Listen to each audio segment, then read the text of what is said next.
خداوند کے زندہ جلالی اور بابرکت نام میں آپ سب کی سلامتی ہو۔ کلام کا حصہ جو آج ہم پڑھیں گے وہ ہے امثال کی کتاب، اس کا پہلا اور دوسرا باب۔ پہلا باب، اسرائیل کے بادشاہ سلیمان بن داؤد کی امثال۔ حکمت اور تربیت حاصل کرنے اور فہم کی باتوں کا امتیاز کرنے کے لیے، عقل مندی اور صداقت اور عدل اور راستی میں تربیت حاصل کرنے کے لیے، سادہ دلوں کو ہوشیاری، جوان کو علم اور تمیز بخشنے کے لیے، تاکہ دانا آدمی سن کر علم میں ترقی کرے اور فہیم آدمی درست مشورت تک پہنچے، جس سے مثل اور تمثیل کو، تناؤں کی باتوں اور ان کے معموں کو سمجھ سکے۔ خداوند کا خوف علم کا شروع ہے، لیکن احمق حکمت اور تربیت کی حقارت کرتے ہیں۔ اے میرے بیٹے، اپنے باپ کی تربیت پر کان لگا اور اپنی ماں کی تعلیم کو ترک نہ کر، کیونکہ وہ تیرے سر کے لیے زینت کا صحرا اور تیرے گلے کے لیے توق ہوں گی۔ اے میرے بیٹے، اگر گناہگار تجھے پھسلائیں تو رضامند نہ ہونا۔ اگر وہ کہیں ہمارے ساتھ چل، ہم خون کرنے کے لیے طاق میں بیٹھیں اور چھپ کر بے گناہ کے لیے ناحق گھات لگائیں، ہم ان کو اس طرح جیتا اور سموچا نگل جائیں جس طرح پاتال مردوں کو نگل جاتا ہے۔ ہم کو ہر قسم کا نفیس مال ملے گا، ہم اپنے گھروں کو لوٹ سے بھر لیں گے۔ تو ہمارے ساتھ مل جا، ہم سب کی ایک ہی تھیلی ہوگی۔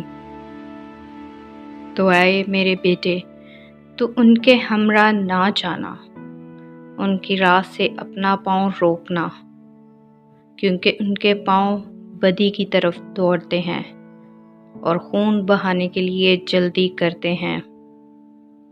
کیونکہ پرندہ کی آنکھوں کے سامنے جال بچھانا عبث ہے، اور یہ لوگ تو اپنا ہی خون کرنے کے لیے طاق میں بیٹھتے ہیں اور چھپ کر اپنی ہی جان کی گھات لگاتے ہیں۔ نفع کے لالچی کی راہیں ایسی ہی ہیں، ایسا نفع ان کی جان لے کر ہی چھوڑتا ہے۔ حکمت کوچہ میں زور سے پکارتی ہے، وہ راستوں میں اپنی آواز بلند کرتی ہے، وہ پرہجوم بازار میں چلاتی ہے، وہ پھاٹکوں کے مدخل پر اور شہر میں یہ کہتی ہے، اے نادانو، تم کب تک نادانی کو دوست رکھو گے، اور ٹھٹھا باز کب تک ٹھٹھا بازی سے خوش رہیں گے، اور احمق کب تک علم سے عداوت رکھیں گے۔ تم میری ملامت کو سن کر باز آؤ، دیکھو میں اپنی روح تم پر انڈیلوں گی، میں تم کو اپنی باتیں بتاؤں گی، چونکہ میں نے بلایا اور تم نے انکار کیا، میں نے ہاتھ پھیلایا اور کسی نے خیال نہ کیا، بلکہ تم نے میری تمام مشورت کو ناچیز جانا اور میری ملامت کی بے قدری کی۔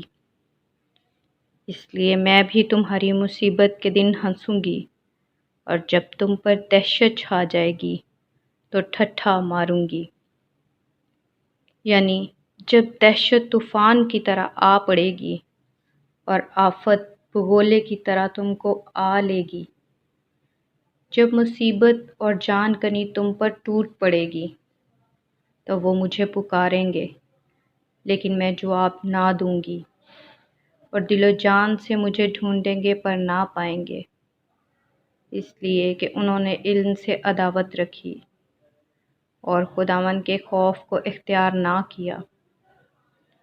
انہوں نے میری تمام مشورت کی بے قدری کی اور میری ملامت کو حقیر جانا۔